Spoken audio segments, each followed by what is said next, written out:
अयोध्या के राम मंदिर में 22 जनवरी को रामलला की प्राण प्रतिष्ठा की गई। इस दौरान रामलला की मूर्ति को गर्भगृह में विराजमान किया गया। रामलला की जिस मूर्ति को राम मंदिर में स्थापित किया गया है, उनका नाम अब बदल दिया गया है। जी हाँ, रामलला को अब आप बालक राम के नाम से जानेंगे। ऐसा इसलिए किया गया है क्योंकि इस मूर्ति में भगवान राम को 5 वर्ष के बच्चे के रूप में दर्शाया गया है। इस रूप में राम जी अपनी बाल लीलाओं को अवध में रचाया करते थे और सभी अवधवासी त्रेता युग में इन लीलाओं के साक्षी रहे। वैसे एक बात तो है कि बालक राम के नाम से उन्हें पुकारने से भक्तों को उनके साथ एक अटूट रिश्ता महसूस होगा।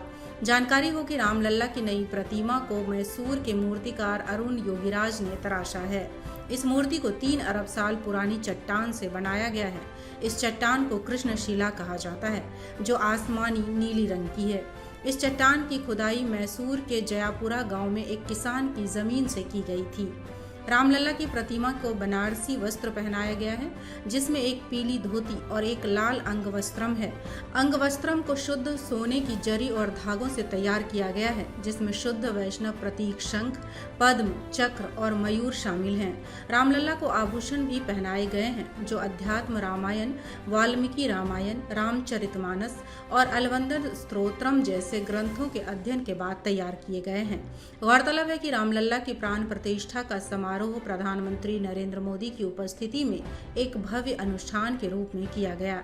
इस खास अवसर पर अपनी बात रखते हुए प्रधानमंत्री ने कहा कि ये एक नए युग के आगमन का प्रतीक है। रामलला की पुरानी मूर्ति, जो पहले एक अस्थायी मंदिर में रखी गई थी, को नई मूर्ति के सामने रखा गया है।